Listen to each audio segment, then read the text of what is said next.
Hey, top analyze math and history, and we are going to take a look at the quadratics in its standard form. So in the last video, we have been doing a lot of quadratics and also trying to graph them by x and y. Or we've also been learning a lot about that they are actually parabolas in the shape of a U. So let's try to solve this one out right over here. But there is one thing that is a little bit different about this kind of problem. And yes, looks like the problem is in this strange form. Well, in the last video, we tried to look at the problem and realized it was in this form. This is called a vertex form, because you can easily take out the vertex from these two things. But the problem is, this is in its standard form, which means there'll be a little bit few more steps to do. So, what this is it's not like it's this. Instead, the formality of the equation looks like this, where you have an ax squared, which is part of the quadratic, plus bx, that's a variable, and c. And c, yeah, it's just a number, no variable. So it kind of follows that little pattern. So let's try to solve it out first. In general, the first thing that your math teacher wants you to do is try to label what you have and what you don't have. For example, the ABC is going to talk about ABC of where the numbers are. So it turns out we have just x squared, that's going to be a equals 1. Negative 2 is going to be our b, and our c is negative 3. So we got all that information down, but there's still something we need to know. All this stuff. So we're going to go from the top all the way to the bottom. So let's try to find the vertex. Remember, the vertex is the point of the parabola where it's the minimum or the maximum, or the middle between a symmetrical U shape. So normally we would just try to pull it out from this equation right here, but we have to do some kind of step to solve this one out. To find the vertex, here's what's going to happen. To find the x-coordinate of your vertex, you must have a negative b, divide that by 2 multiplied by your a value. So if we try to put that into the formula, oh yeah, and this works with a standard type formula. We are going to put into the problem to find the x-coordinate, x equals, we have a negative 2 in our b, so we're going to say negative is a positive. So 2, divide that by 2, multiply that by 1.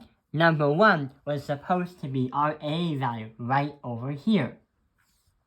So 2 times 1 is 1, no, 2 times 1 is 2, and 2 divide that by 2 equals 1.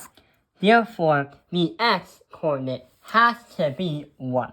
So we're going to put parentheses 1, comma, because we're not done yet, because we still have to find the y value. Well, let's see what happens when we try to put the 1 into an equation. To find the y value of a vertex, always put what you got for x into the actual equation. So we have x squared minus 2x minus 3. So 1 squared is just 1. Minus 2 times 1 is just 2. Minus 3. So 1 minus 2 is going to be negative 1. Minus 3 is going to be negative 4. So that's going to be the y value of our vertex is 1, negative 4. And we're going to put that right over here. But we're not going to actually graph it because we don't really have any numbers on there and it could get messy. But we're going to put it all on the computer when we're at the end. Another thing we can take a look at is the y-intercept. And the y-intercept is always going to have a 0 as the x-coordinate and some kind of number on the y-coordinate. So if you wanted to ever try that out, put 0 in for x, that will erase everything but the negative 3. Therefore, our y-intercept is going to be 0, comma, negative 3. In parentheses. So now we have a vertex and a y-intercept. So I'm just going to graph it with a raw data. So we're going to have 1, negative 4. We are going to have 0, negative 3. That's going to be right over here. But also, we need to add an additional point. And if you want to actually ever try that out on an additional point, we're going to put it right over here. And according to the additional point, if this is by 1, this is also going to be by 1, because the point of symmetry, the axis of symmetry. But it's not going to be over here. That's going to be incorrect. If this dot right here is the vertex, then we have to go way over here. And according to what has happened, we're going to say that that's going to be 2, negative 3. So that is going to be the third point of what we have for our equation. 2, negative 3. That dot right over here.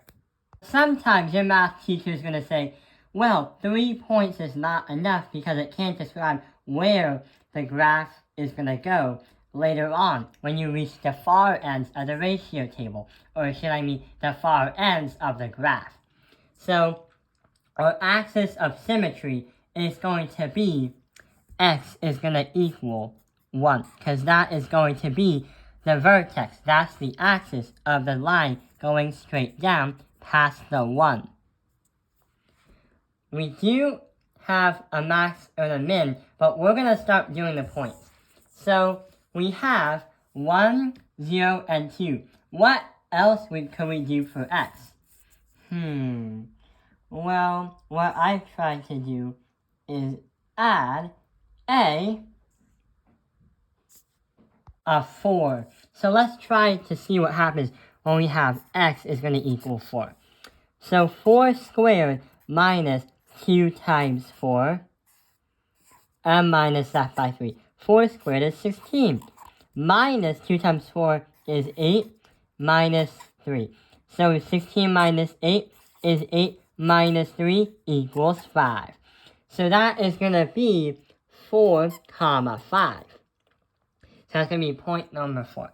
So I'm going to write 4, 5 right here. But also, if you wanted to find the reflection, or if you wanted to find the opposite over the line of symmetry from the vertex, we can say that it's going to be negative 2, positive 5. So it's going to be negative 2, positive 5 right here.